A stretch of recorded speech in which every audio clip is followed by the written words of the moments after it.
I'm a fan of the Suns in Phoenix and the Warriors here in the Bay Area. And the Warriors just signed a guy to their team because they've had some trades and had some openings from the Australia's National Basketball League. Oh wow, that's amazing. That's From awesome. Australia, yeah. Guy named what was it? Teron Armstrong, I think it was. Okay. I haven't Uh, heard of him, but I love hearing yeah, about Aussies going and making it in sports in the US, making the big yeah, time. dude. Especially in the NBA, there's a lot of good Aussies in the Yeah, league um, that have made their impact. So. that's great. And NBA is not huge in Australia. Like Australian rules football is the big sport. Yeah. Yeah. And I'd So watch that over in the NFL 10 times out of 10. It's way more interesting. yeah, it is. It is. Best game in the world. All right, let's give everyone just another minute and we'll get started here in literally 1 minute. Awesome.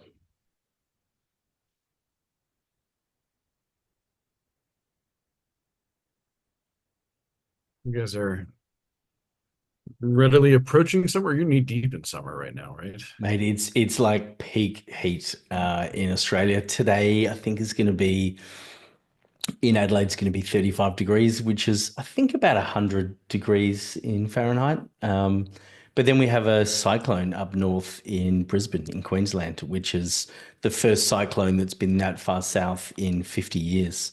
And Wow. it's going to make landfall today.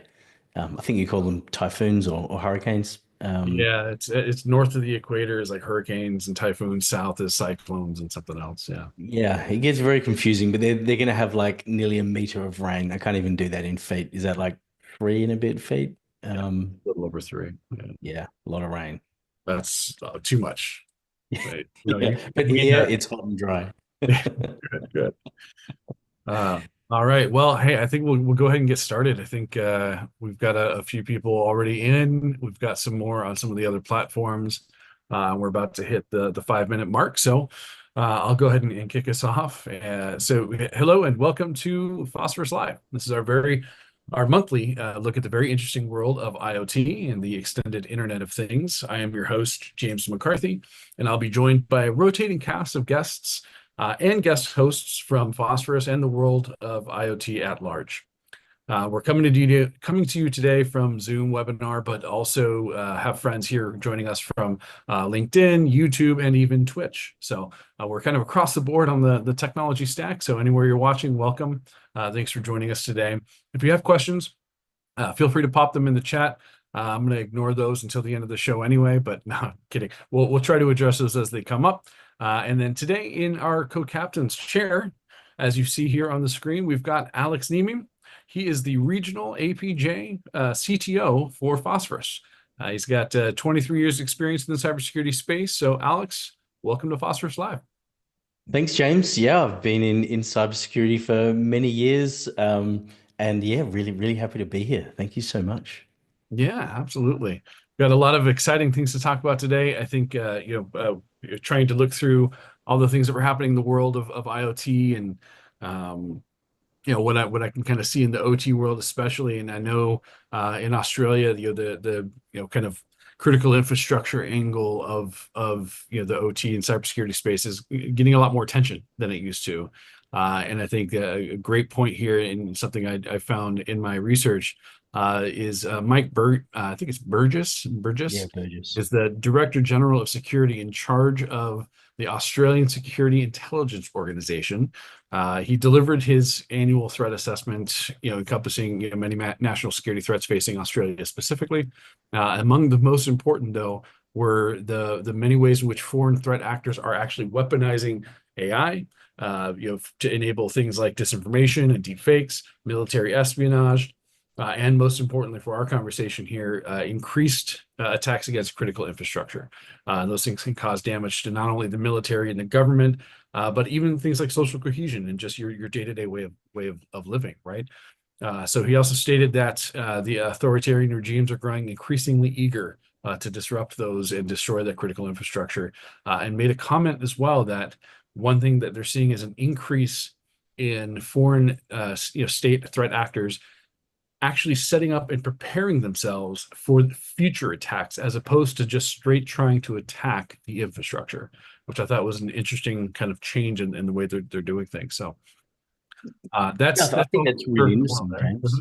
Um, I spent 7 years as the CISO of an electricity distribution company, and we were always worried about, attacks that took down the electricity grid and had that immediate effect of interrupting the supply of electricity. But one of the things that was always in the back of my mind and really worried me as a CISO was, what about those threat actors that are really lurking within the network and are just hiding and waiting for that moment to de-energize the network in the event of a conflict between countries? So, I welcome the focus on critical infrastructure security and making sure that Australia's assets are as secure as they can be.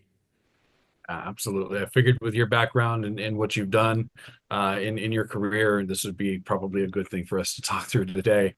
If you could maybe just give us a quick, 10-second, 20-second overview of where you've kind of come through the world in terms of your career and the angle that you see, the world through. Yeah, yeah. Thanks, James. I mean, I started off consulting, spent, a number of years consulting, which is always really a great background and sort of platform for a career. You go out and see lots of different organizations and how they operate. And then joined a major university as their first ever cybersecurity employee. And that was a long, long time ago. Don't want to date myself too much, but spent 7 years there building up their entire cybersecurity capability from scratch and left as their CISO. And like I said, then spent 7 years in electricity distribution as a CISO, bringing IT and OT together. And then went to a major defense organization, which was really insightful and interesting, seeing how the defense industry works. And before I joined Phosphorus, I was the chief security officer at Palo Alto Networks, where I really focused on industrial cybersecurity, leveraging my background in industrial environments. So, after 23 years in cyber, it's fantastic to be at Phosphorus. I just love what we're doing around securing xIoT. It's so exciting. Well, we are excited to have you as part of the team. I know we've been working together for a little while now, and your expertise and the background that you bring with that focus on OT and critical infrastructure has been invaluable. We've learned a lot from you, and I know our customers have as well. So, um, Thank you. thank you for joining and thanks for taking the time here on the webinar. We definitely I'm looking forward to getting your take on a few things that we want to talk about today. We'll go ahead and just kick it off. I've got some questions for you and want to dig into a few things here. So you've been on the ground for us, in APJ for several months now. You've been out there talking to customers and talking to us internally as well. What's some of the most surprising, IoT security gaps that you've encountered so far? Yeah, I'll run through a couple, and these are devices that are really applicable to every single organization. These are devices that are in the data center. Every organization has servers. They have some data center presence, even if they're in the cloud. The first one really is power distribution units, or PDUs. So these are like the power points that are on each side of a server rack usually, and the servers plug into each PowerPoint, so they've got a redundant power supply. And so most people are looking at these and thinking, well, it's just a PowerPoint, not that interesting. They're actually computers. They're computers without keyboards. And people need to start looking at these IoT devices as computer systems in their own right. It's not just a PowerPoint, it's running firmware, it's running telnet. It really is a software controlled PowerPoint. So, if you attacked a PDU, you could turn off the power to the servers and cause an outage in the data center. But you could also, alternate the current and voltage and the power that's going to the servers and actually cause physical damage to these devices as well, and maybe permanently, break the power supplies of the servers and cause a long outage. So, we've worked with many organizations in the past 6 months, and PDUs always come up. No one's ever thinking about them.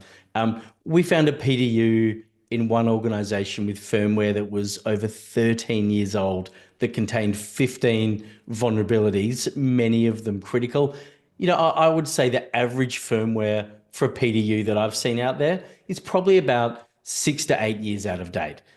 They're all running telnet, And I would say the majority have default credentials. So PDUs are the first one, the power devices. The second are the baseboard management controllers, the BMCs. So many people would know these as ILOs or iDRACs, but they're basically remote access capability into the back of the server. So if the server has a catastrophic failure with the OS, you can use this BMC and you can get access to the BIOS. You can get access to like a command shell and you can even monitor the servers with them.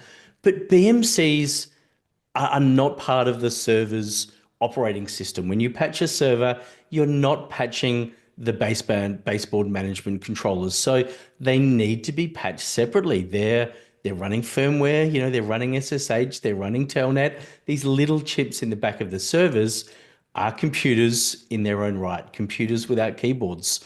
So we found an organization that had 75 BMCs that are all running SSH, but the SSH service was a vulnerable service, and no one had ever thought about patching that and updating it. We had an organization that had 20 BMCs with highly vulnerable firmware. They hadn't been patched in a decade. So, essentially the servers have been commissioned. I mean, most servers don't even run for a decade. So, I mean, they must have been out of date before they even got there, right? And many of these also have default credentials. And we also had one organization that had 5 BMCs, each were 5 years out of date, and each contained 46 CVEs on them. So threat actors are going to find these, they're going to compromise them, and they'll get remote access into the back of the servers. And in fact, if they've got default credentials, you don't even need to run an exploit. You just log into it and it's game over. Default creds are literally the ultimate vulnerability, really, aren't they? No need to try and break a window on the side of the house when the front door is wide open, right? Just walk through. Absolutely. I mean, it's basically got a sign on that says, come Yeah. in and ransack my house. So yeah, I'm really surprised. I mean, data centers are everywhere. They've been around for a long time. These devices aren't new. BMCs, PDUs, even UPSs, they're powering the data center, and people aren't thinking about these as computers in their own right, and they're not maintaining them from a cyber hygiene point of view. Well, and with PDUs especially, it's you think about the way those things work, and I just did this to my own here in my house. Um, you don't really ever upgrade the hardware of Yeah. the PDU. You just swap the battery out with a new one every couple of years, and the shell and the chassis with the computer in it stays there forever. So Mm. having a 10-year-old, or older firmware sitting on a PDU is not really surprising because nobody ever thinks about that. Yeah. It's crazy. It just blew my mind how out of date these devices are, and not just at one organization, pretty much across the board. Yeah. Yeah. It's not Well, unique to Australia, is it, James? I mean, you're finding that in the US as it's well, not. right? Yeah. It's we're seeing it across the board. And what's one of the things that was surprising for me when I joined Phosphorus and have gotten out there and talked to customers over the last few years was how the problem doesn't necessarily seem to care how big the company is or how small the company is or what industry they're in or how well regulated they are. Every one of these companies has this problem, and it's Yeah. across the board. And it just, yeah, some companies may be more aware of it than others, but they all have the problem. So. Yeah, Yeah. absolutely. Well, you had mentioned at one point in the past, I had heard some stories from you about an industrial park that you had or plants that you had visited, and you said this was specifically a newer facility, so something with a lot of new hardware, new things. It was all shiny and it was a proving ground for stuff. Yet you found some interesting things in it. What can you tell me a little more about that? We didn't, and this was one of the evaluations that we did early on in my journey at Phosphorus, and um, so we did a probe of this industrial plant, and the plant was just 1 year old. As far as plants go, basically new, just been commissioned. What we found was nearly 100 PLCs in this plant. So PLCs are programmable logic controllers. They basically have logic on them that makes the physical world move, like an electricity grid. When the recloser opens and closes to switch the electricity, that's a PLC doing it. In food processing, when the machines move, that's a PLC. even like, a roller coaster in your local amusement park, they're all run and controlled by PLCs. And I know because we've done evaluations on amusement parks and roller coasters, which was interesting. So, if a machine moves, it's probably a PLC, but this plant was just 1 year old and we scanned their PLCs and they all had firmware that was 6 years out of date. So, they've commissioned this plant, they put in brand new PLCs that they've received from their supplier, and they're already 5 years out of date when they put them in, and then they're left and they're never patched and they're never updated after that. I mean, could you imagine commissioning a data center and filling it with servers that were 5 years out of date and then just saying, oh, we're just going to leave it insecure? I mean, it would never, ever happen. It would be unacceptable, right? Yeah, and it's something that you would never expect either. As somebody who's maybe building that infrastructure out and setting up that environment, and you're buying these PLCs brand new from the manufacturer, you wouldn't think to yourself, oh, I better make sure it's not running 6-year-old, firmware or Yeah. something that's wildly vulnerable like that. It's crazy. So it just goes to show that providers like aren't keeping this up to date before they give it to customers, and then customers aren't keeping it up to date after that. In fact, across this whole organization, not just the new plant, but we found six PLCs had firmware that was 11 years old, which is Um, which is huge. 107 PLCs contain critical vulnerabilities. So a critical vulnerability has a CVE or a vulnerability that's above 8 out of 10. So generally, that allows, unauthenticated remote code execution. You can get access to that PLC and get admin privileges. 62 were end of life, which uh, always blows my mind. Like an end of life device is so old, it's no longer supported by the vendor, and you can't get patches anymore. So they could not even update those PLCs if they tried. And of course, many of them had default passwords, which just, goes hand in hand with IoT. yeah, it really does, and it actually leads me to the next question I had for you because you had mentioned at one point you had come across a case where an organization was struggling to actually update the default passwords on their printers. Yeah, and it sounded like it was a combination of they just didn't know where they were, and that actually doing the work itself was difficult because it's a problem of scale and time. Yeah, I mean, it's hard to do things manually, and that's why it's really important to have, an automated, scalable capability that can take these actions and secure IoT. But this company had a lot of printers. They were a really highly secure company, and we identified many printers with default passwords, and they said, well, we have a service contract with a service provider. Let's get them to fix it. That's their job. We've been paying them to do that.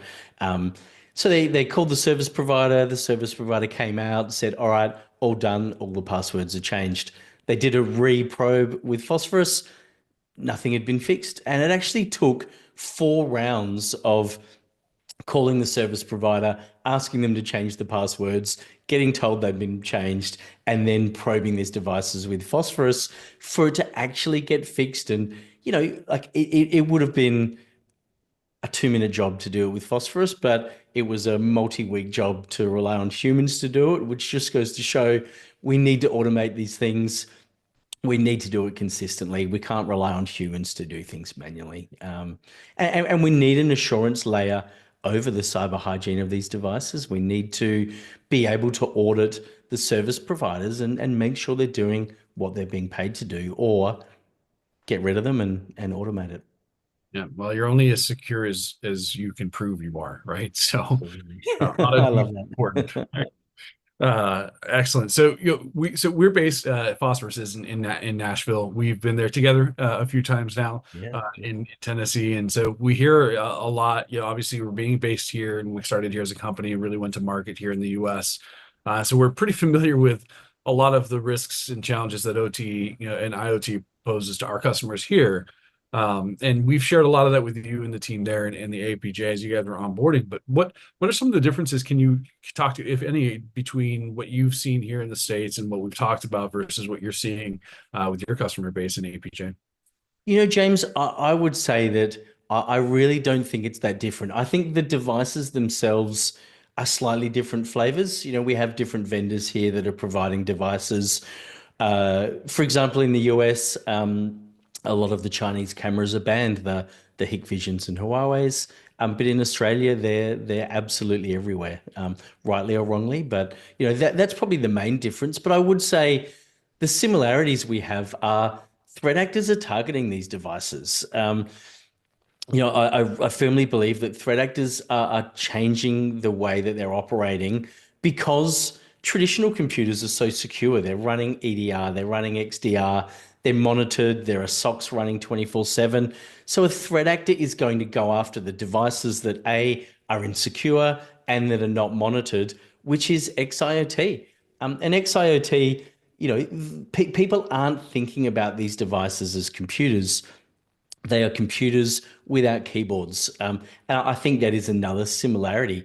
Many people are just so focused on securing the cloud, securing the servers, and securing the desktops. They've forgotten about the PLCs and the PDUs and the BMCs and all of the different devices out there because it's just too hard. It doesn't have to be hard. We can make it easy. And I'd say probably the one unifying thing between the US and Australia is people don't know what they have out there. If you don't know what you've got out there, and if you don't know the security state that it's in, you just can't secure it. And we've had this conversation before that we ask people how many devices have you got, and they can't even tell you to the nearest thousand or 10,000 or I think in some cases for massive organizations, maybe even 100,000. So if you don't know what you've got, you don't know its security posture, you just can't secure it. And so I actually think we face very similar challenges in the APJ region compared to the US. Yeah. Yeah. So I have one last question for you. We're getting close to time, but this one's not a prepared question, so be ready. Uh, your background as a CISO in a lot of different organizations, as a field CTO, as somebody who's a CSO for even Palo and all these other companies, and all of that experience, say we came to you or any other vendor did and showed you or highlighted the problem in the way that we can, right? Showed you where everything is, what everything that's broken with it, all of your risk. What would you have done without a tool like a Phosphorus in place to try and actually solve that problem? Like, what would you do to actually reduce that risk, or could you have even done that?